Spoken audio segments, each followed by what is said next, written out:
Sean todos bienvenidos.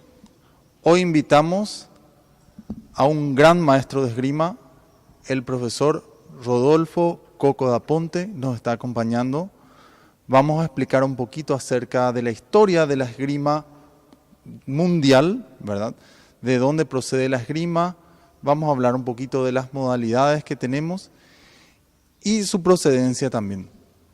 Coco, ¿cómo estás? Un gusto Muy bien, tenerte muchas aquí. gracias por la entrevista, para decir en forma sintética la evolución de la esgrima, ¿verdad? La evolución de la esgrima, sabemos muy bien que el hombre tuvo necesidades de la prehistoria, ¿verdad?, de defenderse, de atacar por la supervivencia mismo de la vida y todas esas cosas. Al comienzo comenzaban con los palos, ya hacha de piedra. Eso eran elementos ya sea ofensivos o de defensa. Entonces fue por consecuencia de la evolución de las armas, ¿verdad? ¿Y cómo evolucionó las armas? Y ustedes habrán visto en las películas los gladiadores romanos cómo peleaban. Allí ya teníamos ya el principio, el nacimiento, diríamos, de la esgrima. ¿Por qué? Porque los gladiadores romanos están provistos de un espadón, ¿verdad?, y de un escudo protector. Entonces, el espadón era muy pesado, era hierro puro, se calcula que habrá tenido como 15 y 6 kilos, imagínense el peso que tenía. Y de allí que sus movimientos eran muy lentos, cosa contraria que actualmente la esgrima, por sus armas ya son más livianos, veloces, ¿verdad? Hay muchas. Y eso diríamos que ya sea el inicio de la esgrima. Excelente. Que ya ha adoptado una posición de combate parado, que parado es muy lento, ¿verdad? Y todas esas cosas. Y así fue a consecuencia de la evolución del metal. Primeramente apareció el hierro, después ya se cree que fueron los españoles que hicieron la aleación del hierro para hacer el acero, diríamos, lo que crearon el acero. Al crearse el acero, entonces ya tenían armas más livianas y más rápidas. Y ya nació prácticamente así la esgrima, hasta inclusive artistas contribuyeron, diríamos, para poder tomar las posiciones fundamentales de la guardia, por ejemplo, porque el esgrimista tiene que ser rápido, porque si es que combate parado es lento. Entonces ya Leonardo da Vinci fue uno de los primeros que dibujó la posición de guardia al esgrimista, porque esa posición de guardia al esgrimista se estudió científico y todo eso. Era lo que le daba la oportunidad, porque tienen la marcha y la contramarcha, el a fondo, etcétera, etcétera, que le daba una oportunidad de que sus movimientos y sus ataques sean veloces. Como un zarpazo de los felinos, ¿verdad? El esgrimista es un felino, tiene que saber atacar velozmente o retirarse velozmente. Y así fueron mejorando las armas, ¿verdad? Hasta que llegamos hoy en día con las armas ya modernas. Imagínense, antes era mudas, ¿verdad? Tenemos ya las armas eléctricas. Sí. Pero lo que realmente fue que nació en la Edad Media. En la Edad Media. Profe, sí. Cuando nosotros decimos esgrimir, porque el verbo o la palabra esgrimir surge justamente a partir de la esgrima, ¿verdad? Sí. ¿Qué es la esgrima en sí? Como definición, si nos puedes decir. La esgrima es el arte del manejo de las armas blancas. Esa es la definición de la esgrima. Perfecta definición. Arte, yo también diría ciencia y posteriormente también ya deporte, ¿verdad? Arte, ciencia y deporte del manejo de las armas blancas. En la Edad Media, como había los feudales, los reyes y todas esas cosas, aparecieron los mosqueteros, que eran los diestros en el manejo de la espada. Porque la espada fue lo que más se utilizó al comienzo, que ustedes saben que la espada es de punta Y quiero aprovechar esta oportunidad también en esta entrevista y hacer una corrección de nuestro canto onomatopéyico, que es Campamento Cerro León, que donde dice que Mariscalope o mano y espada mío cape, dice así, no. El mariscal murió con un sable en la mano, porque el sable es más ofensivo, es de corte y punta. Y en cambio la espada es nada más que de punta, no es de combate. El sable siempre va a encontrar en el blanco del adversario. Tal así que se copió, ¿verdad? O sea, en la guerra del Chaco, los soldados iban munidos de un machete, de doble función, que para abrir las picadas y también cuando se ordenaban los asaltos para cortar cabeza. Impresionante la anécdota, por un lado, ¿verdad?, que nos estás contando. Bueno, para los que están viendo este video, quiero decirles que la esgrima tiene 3 modalidades: la espada, el florete y el sable. De ahí en donde está la diferencia. El Mariscal López usaba realmente un sable y no una espada, como dice la música, ¿verdad? Entonces, estamos haciendo una pequeña corrección a la historia, hablando ya técnicamente de esgrima. Profe, estamos acá, queremos saber un poquito ya de la parte deportiva de la esgrima. ¿En dónde se inició? Y como te decía, su inicio tuvo en la Edad Media, ¿verdad? Porque los reyes tenían su pelotón de mosqueteros o eran su guardia real, ¿verdad? Y ellos entrenaban, tenían un entrenamiento duro, hasta inclusive de noche se entrenaban estos mosqueteros por el tacto, ellos para defenderse, ¿verdad? Y así nació, diríamos, la esgrima, iba naciendo, perfeccionándose, sobre todo su punto épico, culminante, tuvo en Europa. Y los reglamentos ya hoy de combate de la esgrima, la que practicamos en los eventos olímpicos, ¿en dónde se inició, profe? Porque yo veo que el tablero es rojo y verde, y la zona no válida es blanca. Me hace recordar un poquito a los colores de la bandera italiana, ¿verdad? Supongo que algo va a tener que ver con eso. Sí, justamente el que creó, ¿verdad?, fue un italiano, como bien lo estás diciendo. Entonces tiene en honor a la bandera italiana, rojo, blanco y verde. Excelente, profe. Mira, me gustaría que nos comentes un poquitito. Yo sé que vos manejás muy bien este tema. Tenemos 3 modalidades. Yo tengo un sable en la mano, el profe también tiene un sable en la mano. ¿De dónde procede esta modalidad o esta arma que es el sable? Bueno, como le dije, en Europa. A los que más practicaban, lo que más resaltaban eran los italianos, los franceses, los ingleses. Ahí está, y un poquito de Francia y Portugal, no. En esos países fueron los que impartieron, Sí. diríamos. Yo suelo ver que en las películas, ¿verdad?, de que los que llevan el sable en la mano son los que van en las caballerías, o sea, la montada a caballo es la que lleva esta arma. Supongo que de más o menos de por ahí es que se hizo el sable como un arma mucho más fácil de usar desde un caballo, ¿verdad? Sí, es que el sable siempre encuentra blanco. En cambio, la espada tiene que ser muy preciso, diríamos.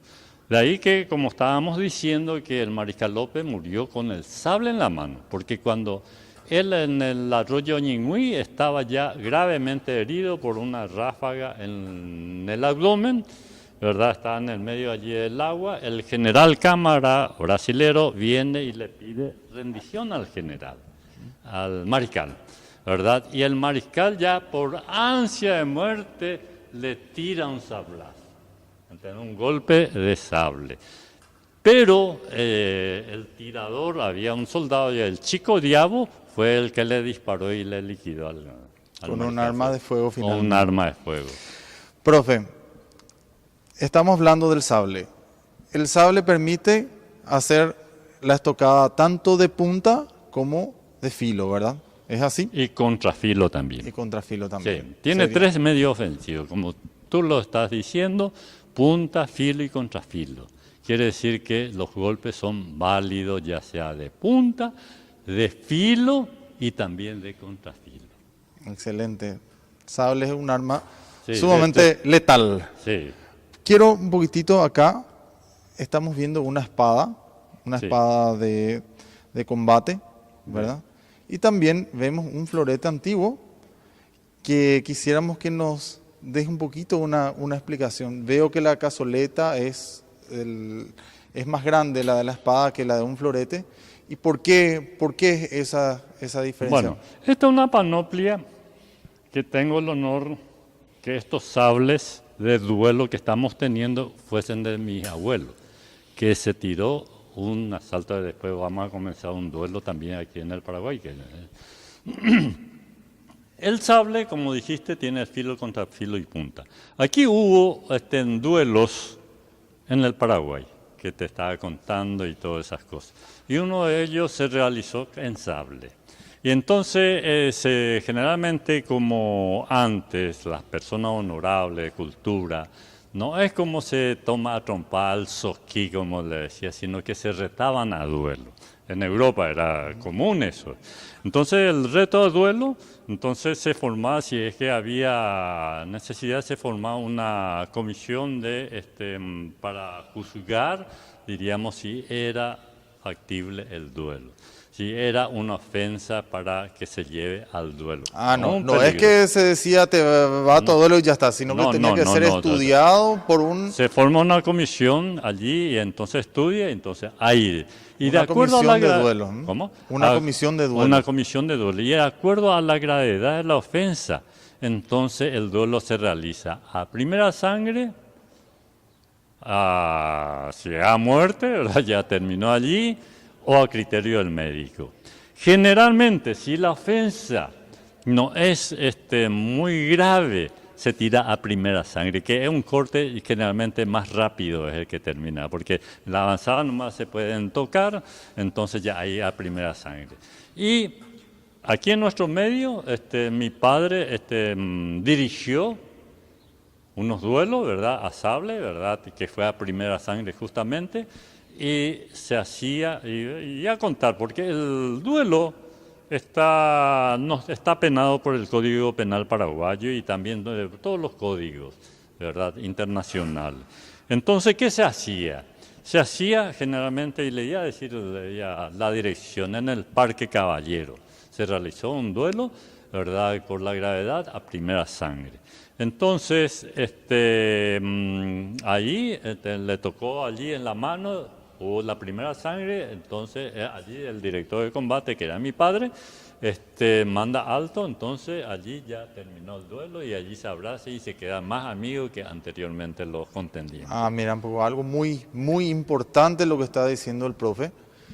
Y otra cosa. Al terminar el duelo, tienen la obligación, prácticamente obligación, Tiene de reconciliarse. de reconciliación y una posterior amistad. Eso es algo, así yo mismo. creo que sumamente bueno, más allá de ser un duelo en donde hay una agresión, ¿verdad? Una agresión a través de un arma, pero totalmente reglamentado. Y lo bueno es que al terminar el duelo, Terminó queda- ya y se abrazan allí.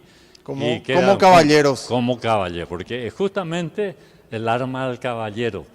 ¿Entendés? No es que se toman a trompadas. Y una anécdota también que es interesante destacar, como que le acaba de decir que el duelo está prohibido por los códigos. Entonces, ¿qué se hacía? Echa la ley, echa la trampa. Entonces, se realizaba así en un lugar desierto, en un lugar no público, y generalmente de mañana, temprano, de madrugada, y el acta en esos casos se realizó como si en la ciudad de Clorinda, República Argentina del Paraguay, se realiza el duelo entre fulano y fulano, porque se tiene que hacer un acta. va a ir dando por resultado esto, y se hace figurar como si hubiese realizado en Argentina. ¿Comprende? Ya entiendo. Para escapar de la jurisdicción legal. Bueno, entonces más o menos yo entiendo así. Carlos Viveros siente que la honorabilidad de su familia fue perjudicada, entonces desafía a duelo, por ejemplo, solamente hago esto como una simulación, a Rodolfo Daponte.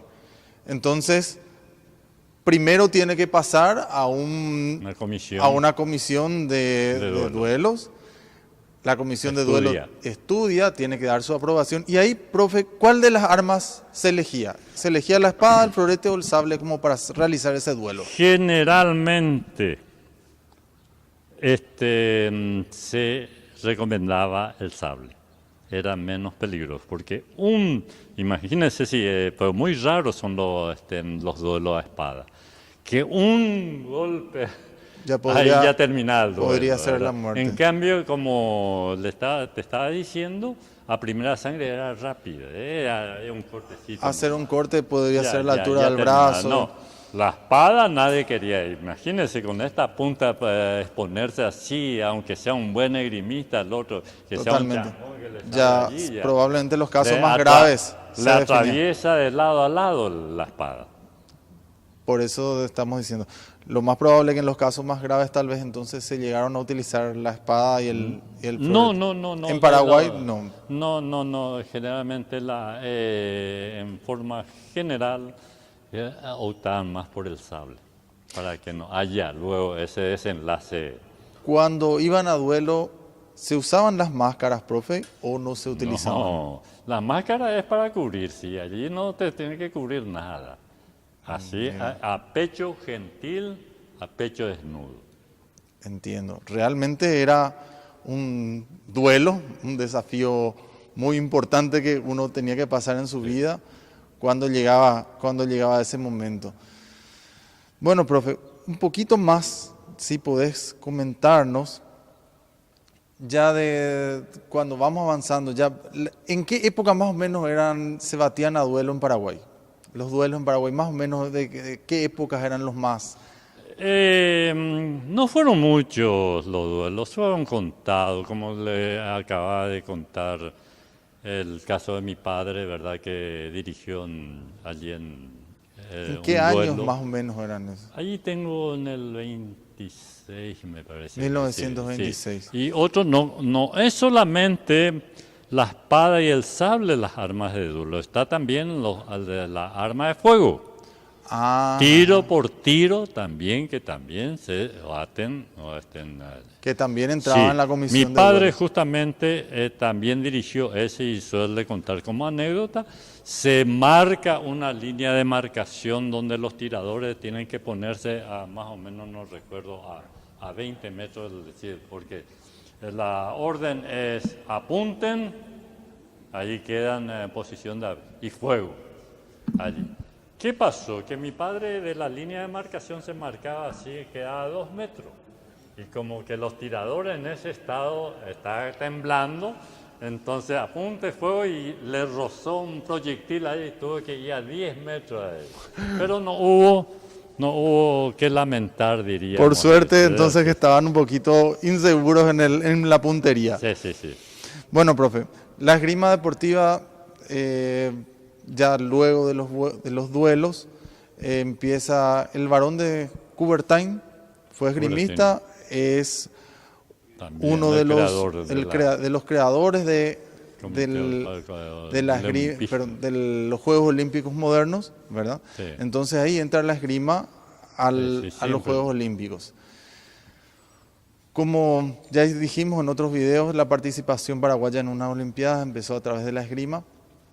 ¿Cuándo se tecnifica la esgrima? ¿Cuándo, en qué año más o menos empiezan a utilizarse los tableros electrónicos? Y en primer lugar fue la espada la que fue reglamentada con los tableros electrónicos, luego el florete y por último el sable, ¿verdad? Sí. ¿Aproximadamente cuándo más o menos? Y mira que no quiero fallar en ser preciso, ¿verdad? Que en Europa, Italia, fue uno de los países, ¿verdad? También Inglaterra, fueron los que crearon los aparatos eléctricos, ¿verdad? Y no quiero dar el año para no errar, sí, perfecto. errar. Yo lo que sé es que a partir De allí, entonces, a partir sí. de los años 90 recién Sí, el aparecieron. último en incorporarse con las herramientas electrónicas fue el sable, ¿verdad? Sí. El primero fue la espada y seguido el florete sable. y luego las armas de punta. Es digno de destacar, quiero resaltar que las armas que estamos teniendo en nuestras manos, ¿verdad? Son sables de duelo que se batieron. Y tengo el honor de decirlo porque fue de mi abuelo. Luego le pasó a mi padre y mi padre, ¿verdad? Yo me quedé con esta. Es un trofeo del profesor Alfredo da Ponte. Son armas de duelo. Estos dos sables y estas dos espadas. Excelente. Te agradecemos muchísimo, profe, por seguir instruyendo siempre. Yo digo, el profesor Coco es una reliquia viviente de nuestra esgrima y tenemos que aprovechar todo lo que podamos de él para que se pueda transmitir a otras generaciones todos estos conocimientos que él fue adquiriendo a lo largo de su vida deportiva y también como maestro. Muchas gracias y vuelvo a decir que el esgrimista es un caballero. Así mismo. Y sabe que porque el caballero tenía el axioma de que decía servir a las damas, por eso que nos gustaba mucho las damas, servir a las damas y proteger a los débiles. Por eso que los mosqueteros tiraban su capa a las damas cuando iba a pasar por allí, ¿verdad? En demostración de la, la adoración que tenían las mujeres. Y ellos decían que a dos mujeres lo que tenemos, ¿quién no tiene mujer en su familia? Tiene a su mamá, a su hermana, a su sobrina, a su hija, etcétera, etcétera, ¿verdad? Pero a dos mujeres que tenemos que recordarlo siempre es a la madre y a la esposa. La madre porque nos dio la vida y la esposa que es nuestra compañera. Y eso es justamente lo que yo estoy pasando y estoy sintiendo en carne propia la ausencia de mi señora. Nada más. Perfecto, muchísimas gracias.